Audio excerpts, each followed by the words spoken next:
नमस्कार, आप देख रहे हैं आज तक। आपके साथ मैं हूं सईद अंसारी। स्वागत है आपका दस्तक में। गणतंत्र दिवस की पूर्व संध्या पर राष्ट्रपति रामनाथ कोविंद ने पूर्व राष्ट्रपति प्रणब मुखर्जी, महान गायक भूपेन हजारिका, मशहूर समाजसेवी नानाजी देशमुख को भारत रत्न देने की घोषणा की। नानाजी देशमुख और भूपेन हजारिका को यह सम्मान मरणोपरांत दिया जा रहा है।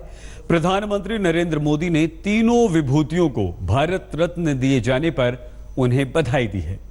असम में सिटीजन्स बिल पर मचे बवाल के बीच ये समर गीत के गायक को भारत सरकार ने भारत रत्न देने का फैसला किया है, लेकिन भूपेन हजारिका के साथ दो और विभूतियों को देश का सर्वोच्च सम्मान दिया जाएगा। भूपेन हजारिका के साथ ही प्रणब मुखर्जी और नानाजी देशमुख को भी भारत रत्न दिया जाएगा।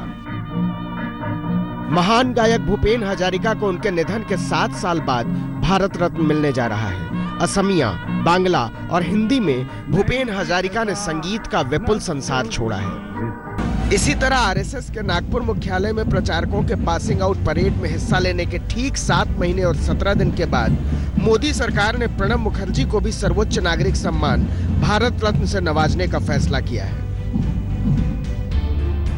प्रणब दा हमारे समय के बेजोड़ राजनेता हैं। उन्होंने दशकों तक बिना स्वार्थ के और बिना थके देश की सेवा की है। देश के विकास पर उन्होंने अपनी अमिट छाप छोड़ी है। उनके ज्ञान और बुद्धिमत्ता की बराबरी बहुत कम लोग कर सकते हैं। खुशी है कि उन्हें भारत रत्न दिया जा रहा है। तीसरा भारत रत्न संघ से जुड़े दिग्गज समाजसेवी नानाजी देशमुख को देने का फैसला हुआ है। उन्हें भी यह सम्मान मरणोपरांत दिया जा रहा है। 2010 में 93 साल की उम्र में नानाजी देशमुख का निधन हो गया था। भारत रत्न मिलने पर पूर्व राष्ट्रपति प्रणब मुखर्जी काफी खुश हैं। फोन पर लगातार देश भर से उनको बधाइयां मिल रही हैं। मेरी भी बधाई उन्होंने स्वीकार की। जब मैंने उनसे फोन पर प्रतिक्रिया मांगी और कैमरा पे प्रतिक्रिया मांगी तो उन्होंने कहा कि आज बहुत व्यस्त हैं, कल दोपहर के बाद वो मीडिया को भारत रत्न मिलने की प्रतिक्रिया देंगे और मीडिया से बात करेंगे। लेकिन इसके अलावा पद्म अवार्ड्स का भी ऐलान किया गया। पद्म विभूषण और पद्मश्री किन लोगों को मिले हैं ये भी हम आपको जल्दी से बता देते हैं। तीजन बाई जो कि लोक कलाकार हैं, उन्हें पद्म विभूषण से सम्मानित किया गया है, लोक गायिका तीजन बाई को। इसके अलावा इस्माइल उमर ग्युल्ले विदेशी श्रेणी में ये जिबूती से हैं और अनिल कुमार मणिभाई नाइक बड़े कारोबारी हैं जिन्हें पद्म विभूषण से सम्मानित किया गया। बलवंत मोरेश्वर पुरंडेर थिएटर कलाकार हैं महाराष्ट्र के, उन्हें पद्म विभूषण से सम्मानित किया गया है। ये पुरस्कार उन्हें दिया गया है। तो ये वो हस्तियां हैं जिन्हें पद्म विभूषण से सम्मानित किया गया। इसके अलावा पद्म भूषण जिन्हें दिया गया उनमें सुखदेव सिंह ढींढसा, बहुत अच्छी तरह से आप नाम जानते हैं, राजनेता हैं। करिया मुंडा ये भी पद्म भूषण से सम्मानित हुए हैं, सांसद हैं करिया मुंडा जी। मोहनलाल नायर फिल्म अभिनेता हैं, दक्षिण की फिल्मों में आप इन्हें देखते हैं, मलयालम फिल्मों के अभिनेता हैं। कुलदीप नैयर मरणोपरांत दिया गया है, वरिष्ठ पत्रकार हैं, कॉलमनिस्ट हैं, पढ़ते रहे होंगे आप कुलदीप नैयर को पद्म भूषण दिया गया। बचेंद्री पाल जो पर्वतारोही हैं, उन्होंने एवरेस्ट को फतेह किया था। हुकुमदेव नारायण सिंह नेता हैं, पद्म भूषण दिया गया। इनके संसद में दिए गए बयान जो दिलचस्प अंदाज में रखते हैं। मनोज वाजपेयी, 94 लोगों को पद्मश्री दिया गया है जिनमें मनोज वाजपेयी हैं, फिल्म कलाकार हैं, ज़बरदस्त एक्टर हैं, एनएसडी से हैं। सुनील क्षेत्री फुटबॉल खिलाड़ी हैं, भारतीय टीम का नेतृत्व करते रहे। प्रभुदेवा फिल्म कलाकार हैं, ज़बरदस्त डांसर हैं, टीवी पर भी आपको दिखाई देते हैं प्रभुदेवा, उन लोगों में शामिल हैं। गौतम गंभीर क्रिकेट खिलाड़ी हैं, दिल्ली से खेलते हैं, टीम इंडिया के लिए काफ़ी महत्वपूर्ण योगदान रहा है। कादर खान जो कि हाल ही में जिनका निधन हुआ, मरणोपरांत उन्हें दिया गया है। अपने डायलॉग्स के लिए मशहूर थे। शंकर महादेवन संगीतकार हैं, नॉन स्टॉप बिना सांस लिए इनका बड़ा मशहूर हुआ था। बजरंग पुनिया पहलवान हैं। संदीप गुलेरिया ये डॉक्टर हैं, संदीप गुलेरिया जिन्हें पद्मश्री से सम्मानित किया गया है। बुलू इमाम जो कि समाज सेवी हैं, समाज सेवा के क्षेत्र में बुलू इमाम को पद्मश्री से नवाजा गया है, पद्मश्री से उन्हें सम्मानित किया गया है। तो पद्म पुरस्कारों का भी ऐलान हुआ है। और राहुल गांधी कांग्रेस अध्यक्ष ने प्रणब मुखर्जी को बधाई देते हुए लिखा, ट्वीट किया, भारत रत्न मिलने पर प्रणब दा को बधाई। कांग्रेस में राष्ट्रहित और सामाजिक कामों की परंपरा रही है, ये उसी का सम्मान है। कांग्रेस से जोड़ दिया है राहुल गांधी ने इस सम्मान को। प्रियंका गांधी को राहुल गांधी ने जैसे ही कांग्रेस का महासचिव बनाया, राजनीति में तूफान खड़ा हुआ। कांग्रेस के लोग वाह वाह करने लगे तो बीजेपी के हाय हाय। लेकिन राजनीति की जरूरी रवायत को नई ऊंचाई दी बिहार सरकार में मंत्री और बीजेपी के बड़े नेता विनोद नारायण झा ने। उन्होंने प्रियंका गांधी का पूरा परिचय केवल इतना समझा कि वो बहुत सुंदर है। हाँ, प्रियंका गांधी ने अभी महासचिव का पदभार संभाला भी नहीं है। 10 फरवरी को लखनऊ में उनकी पहली रैली होनी है, लेकिन इसके पहले ही उनके पति रॉबर्ट वाड्रा पर लगे भ्रष्टाचार के आरोप का जिन सर उठाने लगा।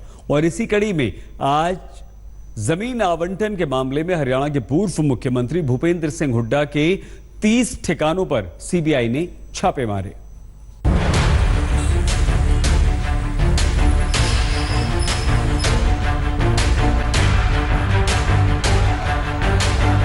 कुछ महीने के बाद चुनाव है, सरकार बदलेगी, नई सरकार आएगी और जवाबदेही तय करेगी हर उस व्यक्ति की, हर उस संस्था की, हर उस अधिकारी की जिसने प्रधानमंत्री नरेंद्र मोदी जी, अमित शाह और बीजेपी के कहने पे अपने पदों का दुरुपयोग करके उनके राजनीतिक विरोधियों को परेशान करने की, बदनाम करने का काम किया है। हम चेता रहे हैं कि यह संदेश कान खोलकर सुन लिया जाए।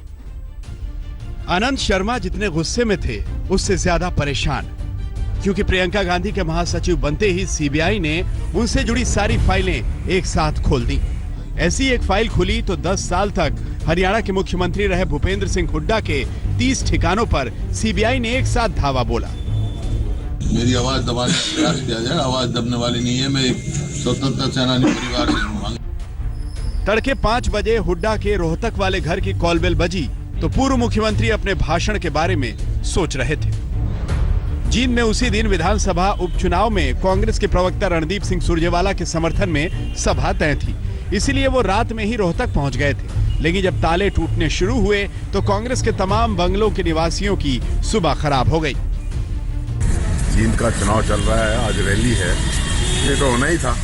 राजनीतिक द्वेष की भावना से ये सारा किया गया है ताकि जींद के चुनाव को प्रभावित किया जा सके और भूपेंद्र सिंह हुड्डा को उस रैली में जाने से रोकने के लिए इस प्रकार की ओछी कार्रवाई भारतीय जनता पार्टी की सरकार ने कराई।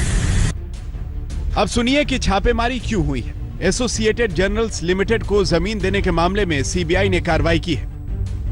एलजेएल गांधी परिवार के नियंत्रण वाली कंपनी है।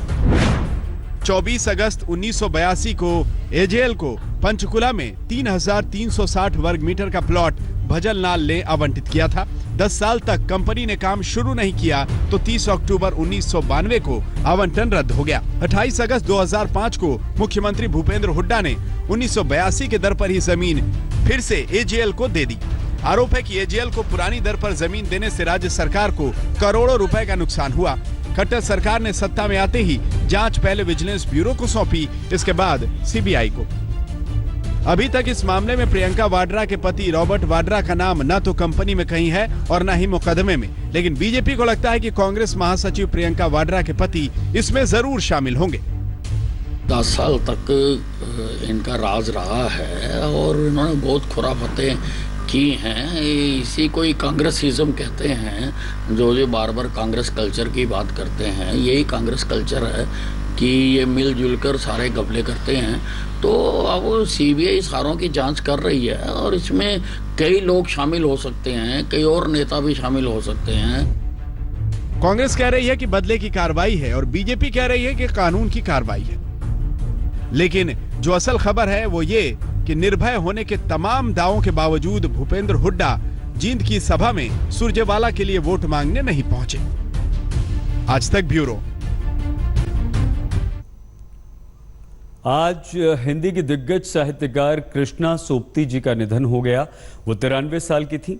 पाकिस्तान में जन्मी कृष्णा सोपती को साहित्य अकादमी, हिंदी अकादमी और ज्ञानपीठ जैसे देश के सबसे बड़े साहित्य पुरस्कारों से सम्मानित किया गया था। उनका अंतिम संस्कार दिल्ली के निगमबोध घाट पर किया गया।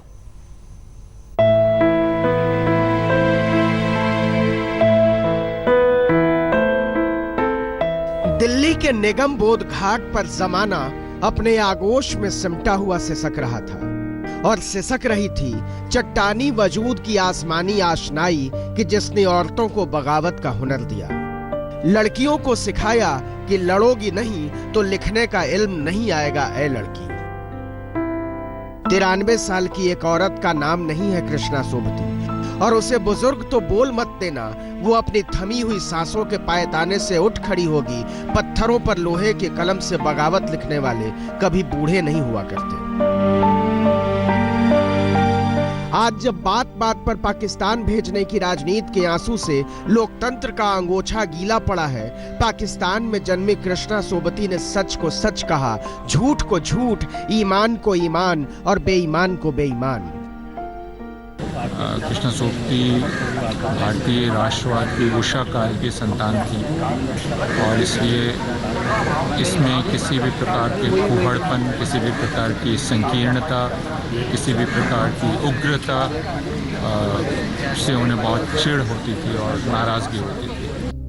जिंदगी नामा, सूरजमुखी अंधेरे के, ऐ लड़की, दिलो दानिश, हम हशमत, डार से बिछुड़ी, यारों के यार, तीन पहाड़, समय सरगम, ये सब केवल कुछ किताबें नहीं हैं, लेखन के मुकम्मल संस्कार हैं। लेखकों के पुरस्कार वापस कर देने का मजाक उड़ाने वाले कभी नहीं समझेंगे कि बरसों के हासिल को हुकूमत के सामने ठोकरों से मार देने के लिए कौन सी ताकत चाहिए होती है। कृष्णा सोबती ने मनमोहन सिंह सरकार से पद्म भूषण लेने से इनकार कर दिया था तो मोदी सरकार को अपना साहित्य अकादमी लौटा दिया था। उनके बगैर बहुत उदास है इल्म की इबादत की बागी रस्में। कृष्णा जी को श्रद्धांजलि। दस्तक में इतना ही। अपना बहुत ख्याल रखिएगा। देखते रहिए आज तक। लेटेस्ट खबरों के लिए यूं ही देखते रहिए आज तक और इस वीडियो के पसंद आने पर लाइक, शेयर एंड सब्सक्राइब करना ना भूलें।